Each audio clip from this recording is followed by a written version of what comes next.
Assalamualaikum semuanya. Jadi kali ini saya akan mempresentasikan materi yang sudah diberikan kepada Bapak Deddy Firduansyah selaku dosen pengampu mata kuliah Ilmu Komunikasi. Sebelumnya, perkenalkan, nama saya Farniska Rasati, NPM 5020048, kelas 1B PGSD STKIP PGRI Lubuk Linggau. Jadi, pada pertemuan kali ini di mata kuliah komunikasi, saya akan menjelaskan tentang kemampuan. Sebelumnya saya akan menjelaskan pengertian kemampuan menurut para ahli dulu nih, yaitu dari Robin. Di mana Robin sendiri menjelaskan kemampuan adalah sebagai salah satu kapasitas individu untuk mengerjakan berbagai tugas dalam suatu pekerjaan. Robin sendiri mengatakan bahwa setiap individu memiliki dua faktor kemampuan. Yang pertama adalah kemampuan intelektual dan kemampuan fisik. Di mana kemampuan intelektual sendiri yaitu kemampuan yang diperlukan untuk menjalankan kegiatan mental. Sedangkan kemampuan fisik yaitu kemampuan yang diperlukan untuk melaksanakan kegiatan yang menuntut stamina, kecekatan, kekuatan, serta keterampilan. Yang kedua, menurut Mulyono sendiri menjelaskan bahwa kemampuan adalah kesanggupan, kecakapan, dan kekuatan kita berusaha dengan diri kita sendiri. Dan yang ketiga, ada menurut Sulaiman, di mana Sulaiman menjelaskan bahwa kemampuan adalah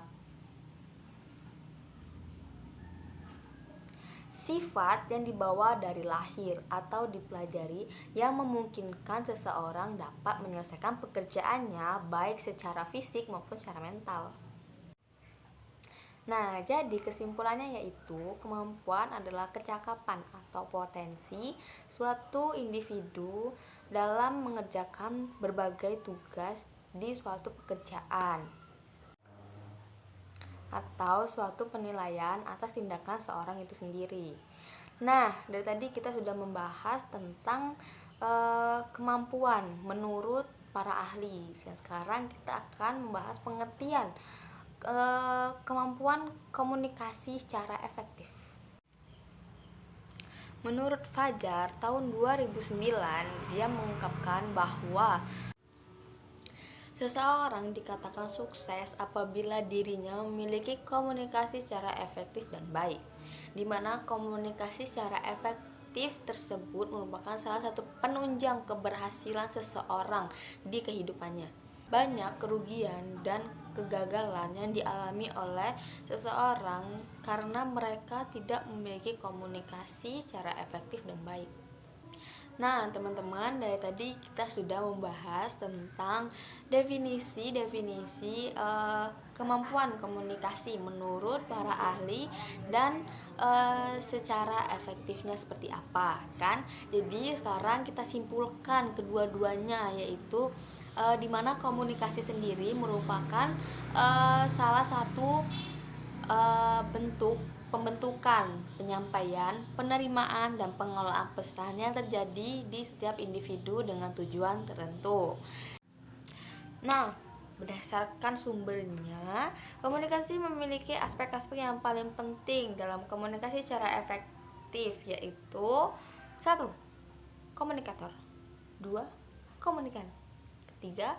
adalah media, di mana media itu sendiri sebagai alat untuk menyampaikan pesan-pesan yang akan disampaikan oleh komunikator.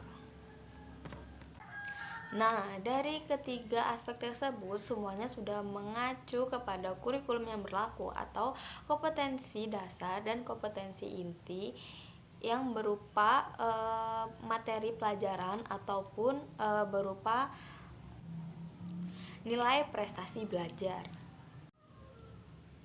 Nah, teman-teman, dari tadi kita sudah mempelajari tentang komunikasi, kemampuan komunikasi, sudah menurut ahli secara efektif dan aspek-aspek lainnya.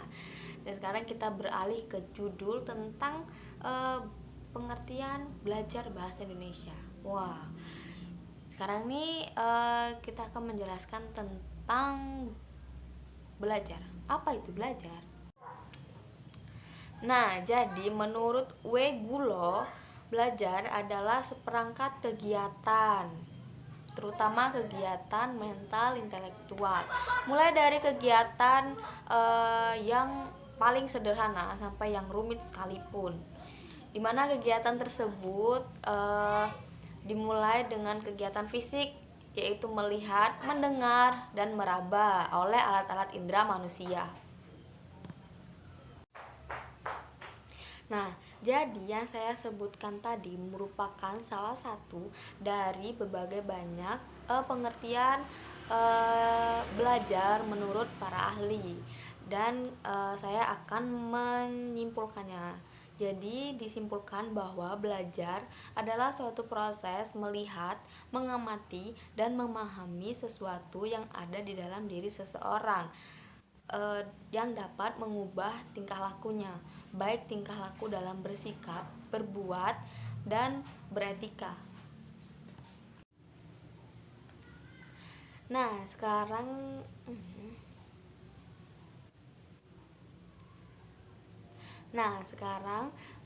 saya akan menjelaskan tentang bahasa Indonesia. Apa itu bahasa? Bahasa adalah lambang bunyi yang arbitrer, dan bahasa adalah alat untuk berkomunikasi dengan komunitas manusia yang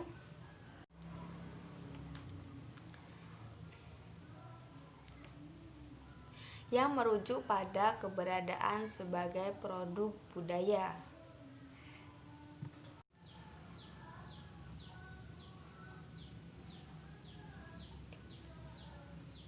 Nah, teman-teman, jadi kita memasuki judul ketiga, di mana judul ketiga sendiri adalah pengertian prestasi belajar. Di mana menurut Slameto tahun 2003, prestasi belajar adalah suatu usaha yang dilakukan seseorang untuk mendapatkan suatu perubahan tingkah laku secara keseluruhan sebagai hasil dari pengalamannya sendiri dalam berinteraksi dengan lingkungan. Pengalamannya sendiri dalam berinteraksi dengan lingkungannya.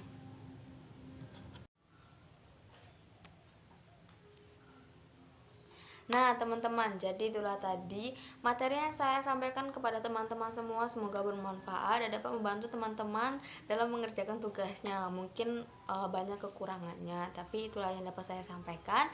Saya mengucapkan terima kasih kepada teman-teman yang sudah menonton video saya atau meng-like, subscribe channel kelas saya. Saya akhiri. Wassalamualaikum warahmatullahi wabarakatuh.